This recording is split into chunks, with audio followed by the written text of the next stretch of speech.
For over 160 million years, this planet did not belong to us, it belonged to them. Try to actually feel that number because our minds aren't built for it. 160 million years, modern humans have existed for about 300,000. All of recorded history, every empire, every war, every person you've ever heard of fits into the last 5,000. Stack all of human history end to end, and it is a single blink. The dinosaurs ruled for a length of time so vast that we can barely hold it in our heads. They were not primitive failures waiting to go extinct, they were the most successful large animals the earth has ever produced. They came in every form imaginable, from creatures smaller than a chicken to walking mountains of muscle heavier than 10 elephants. They filled the land, the swamps, the skies. For over 160 million years, they were, without question, the lords of this world. And then, on a single ordinary afternoon, all of it ended. Not over centuries, not over generations.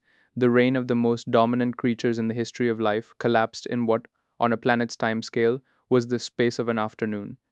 The worst day the Earth has ever had. But here is the part that should stop you cold. That catastrophe, that unimaginable ending, is the single most important reason that you are alive to hear about it right now. So let's ask it. What actually happened on the day the dinosaurs died?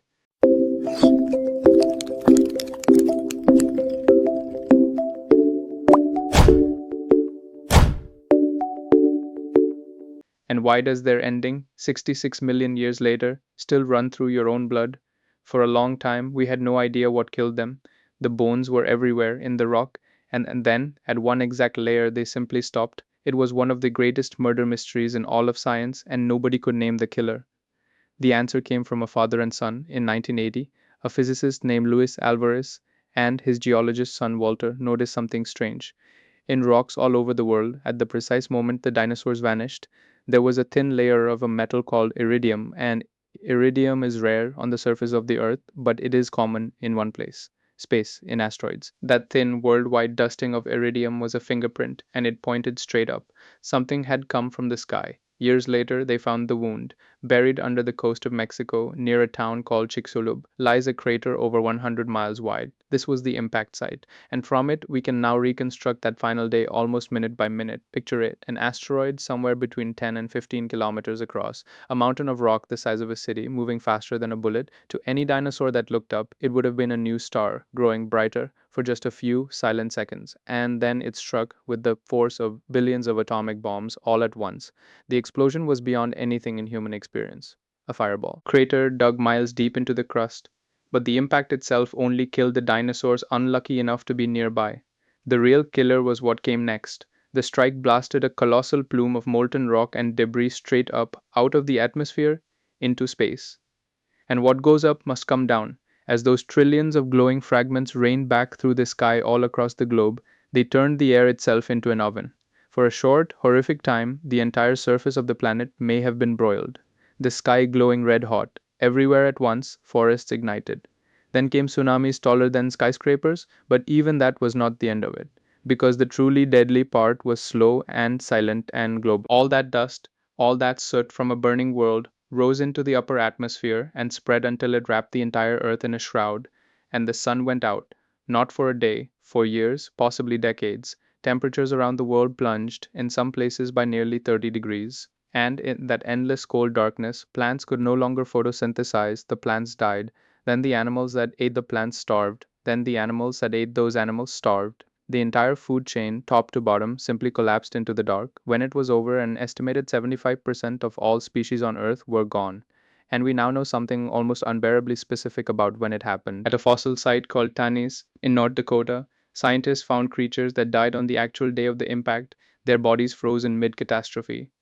And by studying the bones of fish caught in that exact moment, researchers could tell what season it was. It was spring. The world was waking up, greening, beginning again. And that was the day it ended. So the obvious question is, if it was that bad, how did anything survive at all? How are we here? And the answer is the whole secret. Being big, being powerful, being the king, that was suddenly the worst possible thing to be.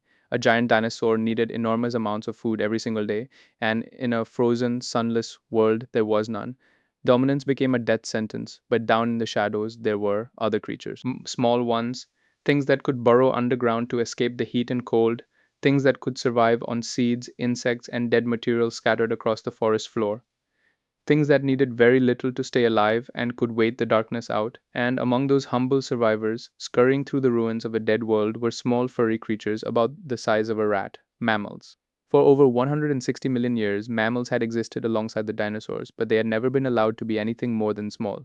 The dinosaurs owned every role, every niche, every path to getting bigger. So our ancestors stayed tiny, hiding, waiting, mostly coming out at night, living in the cracks of a world that belonged to something else. For over 100 million years, that was our lot, small and afraid and in the way of giants, and then in a single afternoon the giants were gone.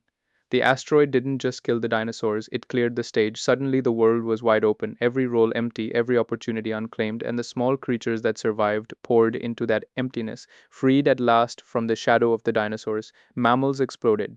They grew larger. They spread across every continent. They took to the water, the plains, the trees, and in those trees, a few million years later, one branch of these mammals began to develop clever hands and forward facing eyes and slowly, remarkably larger and larger brains. Those were the primates, and one line of primates eventually became us. You are here because that asteroid fell. If it had missed, the dinosaurs would almost certainly still rule this planet, and mammals would still be small things in the dark, and there would be no humans, no cities, no you.